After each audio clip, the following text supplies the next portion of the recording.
Once upon a time, a distant memory. It's like synergy. Life the hardest teacher y'all could ever get the master. Get a test first, then y'all get that lesson after. Steve's never stressing them G's to freeze egos. Please, I just get them in threes, like the Migos. What's up, everybody? I'd like to welcome y'all back to the Diagnosis Success Podcast. I'm your host, K Sparks, and appreciate y'all tuning in, man. If you're not familiar with this podcast is primarily to serve a couple of purposes. Talk about music for musicians, and also motivational content, inspirational content, get people motivated. So, that's pretty much what we do, and we hope that this is beneficial to you in your day-to-day. So I truly appreciate y'all tuning in. And before we get started, I'm gonna start off with the word of the day, something motivational, inspirational to help you. And that goes like this: persistence wears down resistance. I'll say it again: persistence wears down resistance. I think that's pretty much self-explanatory. I think that no matter what you're trying to do in life, you have to persevere. You gotta keep at it, man. Listen, nothing happens overnight. A lot of times people, they try to sell you on a dream like, oh, I started doing this yesterday and I blew up today. It never works like that, yo. You know what I'm saying? Like, I can guarantee you that's cap. A lot of people, like, they try to sell you a dream, but the reality is that there's no such thing as overnight success. Most people will tell you, listen, man, I'm an overnight success story that took 10, 15, 20 years. You know what I'm saying? So I say that to say persistence wears down resistance. Run your race. Don't get discouraged. You know what I'm saying? Like, just continue to do what you do. You hang around the basket long enough, you're always going to get a rebound, right? That's major, that's key. So don't get discouraged. And that is the word of the day, all right? But for today's podcast episode, we're going to talk about a good topic, man. And this is it's one of my favorites. It's hang with 5 broke people and you bound to be the 6. All right? 5 broke people, you bound to be the 6, baby. I think that this is pretty self-explanatory, but I'm gonna dig a little deep into it. Putting myself into this scenario. I started out rapping years ago. I've been in the music industry for over 20 years, man. That's a long time. I put out a lot of records. I had over 1,000 songs placed in TV and film.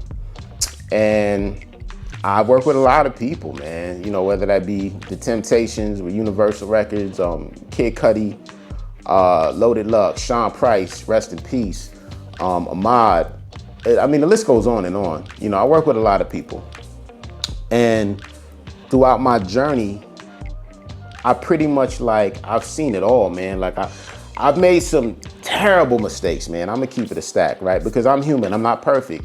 So I made a lot of mistakes in this business. And I made a lot of great decisions in this business too. Right? That like changed my career for the better. So I say all that to say is in my life at least, and I've encountered this a lot of times, is you'll encounter people where they're not growing, right? They just ain't growing. And a lot of times, because they're not growing, as you start to grow and you start to progress in your life, you'll realize in different ways those people bring you down, right? So when I say hang with 5 broke people and you bound to be the 6, you don't really have to take it at literal face value, right? If anything, we could look at it from the perspective of finances, of course, right? We're gonna get into that. But you could even look at it from a mental perspective, right? There's people that are broke mentally. What does that look like, right? So those are the cats and those are the chicks where they don't grow or they don't have any ideas outside of their day-to-day, right? So those are the people where every week they hitting your phone, yo, where the party at, B? Where the party at? The chicks, where the party at? Where the ballers at, right? Every week, that's their life.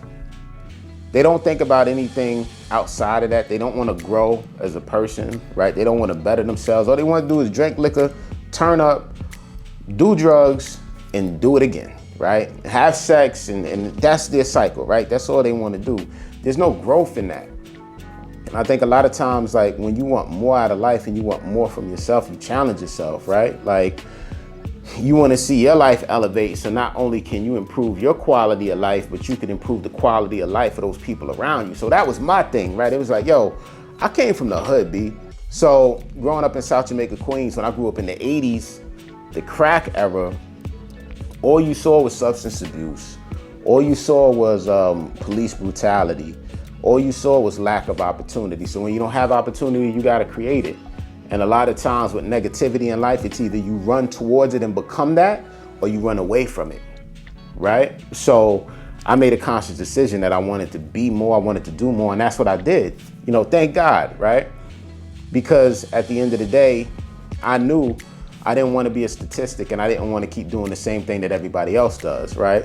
So as I grew, some people around me grew too. And, you know, some people didn't. I remember when I was in my studio in Queens, and Cuddy, he hit me up. Shout out to Cuddy. We did the record Take 'Em High, and he was in my studio, and he was playing Day and Night for me. He's like, day and night, what? I was like, yo, this record's fire, man. It's gonna go. And sure enough, when he got with Ye, it blew. He was out of here. We did the record Take 'Em High. That record did what it did too in the underground. God bless, right? I've had other counterparts that it was the complete opposite. Careers were like just a total disaster, right? But here's the thing, right? It wasn't that it was situational, meaning that they were sabotaged by outside people. These are people, I love them dearly, but they sabotage themselves. They self-sabotage with their attitude, with their lack of accountability, with their lack of self-awareness, and they self-sabotage themselves. You know what I'm saying? So I can't even like have a fruitful conversation with them, because if I want to have some real talk and be like, yo, let's talk about starting a business. Let's talk about investing. Let's talk about starting a production company. I can't even have those types of conversations. You know what I'm saying? And no shade, because I'm pretty sure all of y'all watching this have those types of people in your circles and in your life. It could be friends. It could be family members. It could be, you know, whoever, right? But there are people where you have to compartmentalize them. And that's the main theme of this episode. It's like, yo, you hang with 5 broke people, you're going to be the 6 if you don't manage those relationships correctly, right? Like if I pick up the phone and there's always a habitual pattern that I feel good after I get off the phone with this person, or yeah, you know, they might have problems, but we could work through that. And ultimately the good outweighs the bad, then this is a relationship worth salvaging. Now on the flip side, if you get on the phone, this person's always depressed. This person always has some drama. This person always has problems. And you just feel the tension. You feel the negative energy. You feel that they're not going anywhere productive. What the fuck are we doing? You know what I'm saying? Like, it comes a point where you can help people, but there's a saying, I love you, but I love me more, right? That's powerful. I'll say it again. I love you, but I love me more. I love you, but I can't love you to the destruction of my own well-being, right? I can't sit on the phone with you for hours at a time and you just sulk and you're depressed and you complain about life, but you don't try to come up with a solution, right? Like, the fuck are we doing? You know, like, nah, like this is life, you know? And you gotta make it happen, baby. You know what I'm saying? Like, you know, where I grew up in Queens, yo, dudes got to it, man. I'm a New Yorker, so we're aggressive, we're assertive, but we get to it. We make things happen, right? Don't make excuses. Excuses are for the useless. Things happen. We get that, but you can't stay there. You gotta elevate, baby. You know, and if you ain't elevating, then we gotta separate. You know, for me personally, some people I just had to distance myself, you know, because they say when you get successful, and it's some bullshit, it's not true.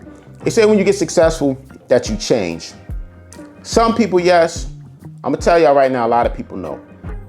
When I started to become more successful, I started to get more money, right? And I had more financial resources so I could do more. You start to see that the people around you change. That's the part that people don't want to talk about. The people around you change. And they start to change because they start to view you as an opportunity instead of as a person, right? It's like when we come together, yo, if we all cool, boom, boom, boom, yada, yada, yada, like, yo, everybody chilling, we playing ball, we making music.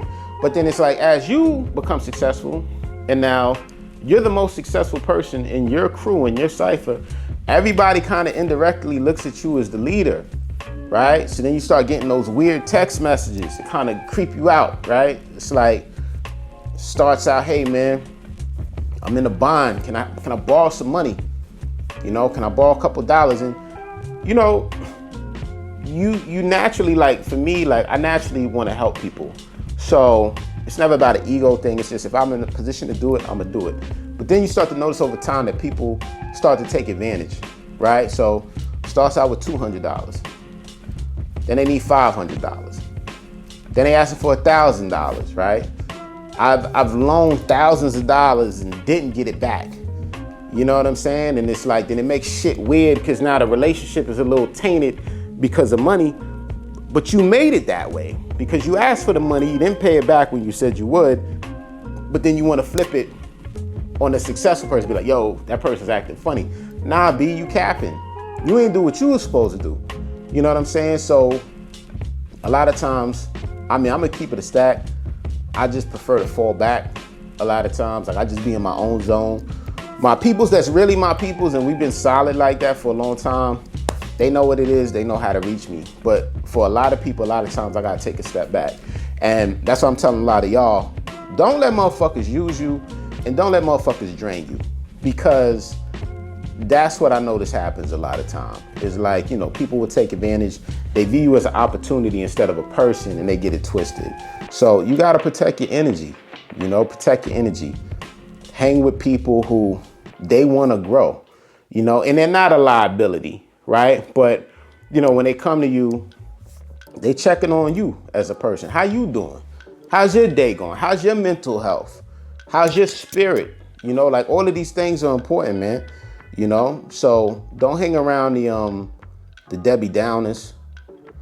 You know, listen, some people don't need a friend. Some people don't need a relationship. They need a therapist, right? This is real shit, right? There's some people where they are beyond the scope of what you can do for them. You know what I'm saying?